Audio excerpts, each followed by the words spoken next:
चला तर मग तुम्हाला आज गव्हाच्या पिठाची बिस्किटे कशी बनतात हे तुम्हाला दाखवणार आहे। स्किप न करता व्हिडिओ बघायचा आहे। जास्त मोठा नाही, फक्त 4.5 मिनिटाचा केलेला आहे।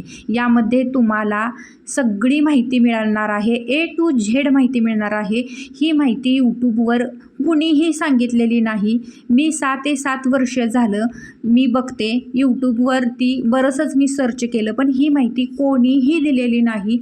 घरगुती बिस्किटची माहिती अजिबात नाही। तुम्हाला जर हा व्यवसाय करायचा असेल तर व्हिडिओ न स्किप करता शेवटपर्यंत बघा। पहिल्यांदा जायफळ आणि वेलदोडे आवडीनुसार कमी जास्त करायचं आहे। साखरेमध्ये घातल्याने साखर बारीक केली। 1 किलोसाठी आपल्याला 500 ग्रॅम साखर वापरायची आहे। त्यानंतर यामध्ये महत्त्वाची टिप्स आहे, अजिबात स्किप करायचा व्हिडिओ नाहीतर बिस्किटं अजिबात चांगली होणार नाहीत। याचं एक मेजरमेंट ठरलेलं असतं, त्याप्रमाणेच यामध्ये साहित्य घातलं जातं। अजिबात कमी जास्त करून चालत नाही।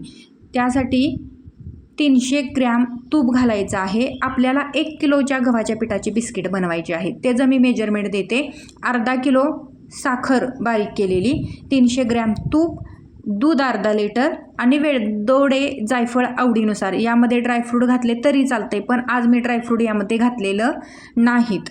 त्यानंतर 1 चमचा बेकिंग पावडर, 1 चमचा बेकिंग सोडा, 2 चमचे अमोनिया घालायचा आहे आणि 1 किलो पीठ आपल्याला हे चाळून घ्यायचं आहे। चाळून यासाठी घ्यायचं, पीठ हलकं होतं। आता हे सगळं आपल्याला मिक्स करून घ्यायचं आहे आणि यामध्ये आपण तीळ घालू शकतो, खोबरे घालू शकतो, काहीही कुठल्याही प्रकारचे ड्रायफ्रूट घातले तरीही चालतात, यामध्ये काही प्रॉब्लेम येत नाही। आता मी यामध्ये तीळ घालत आहे। जशी ऑर्डर असेल तशी मी बिस्किटं बनवते। आता यामध्ये ड्रायफ्रूट घालणार नाही, कारण त्यांची तशी मागणी नाही। आता आपण पीठ मळून घेऊया।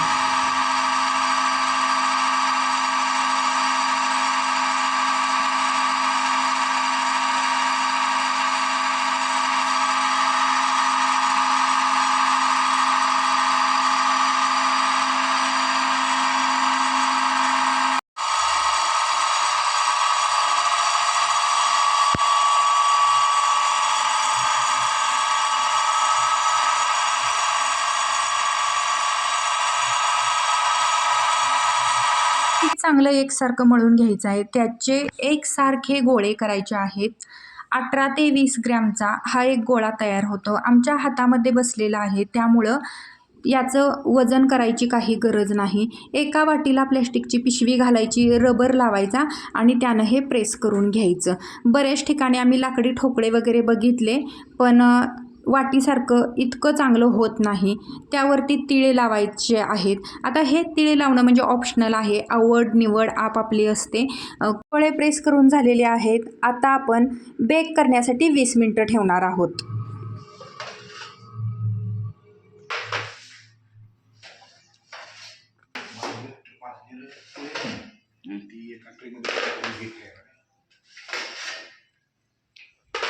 मस्त झाले बिस्किट।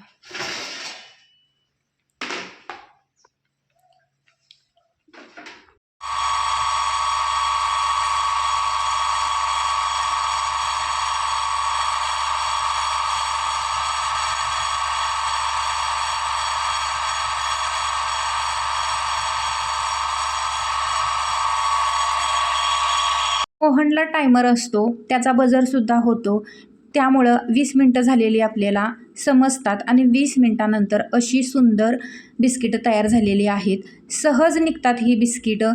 फक्त व्होल्टेज जर कमी जास्त आलं तरच थोडीफार ट्रेला चिकटतात।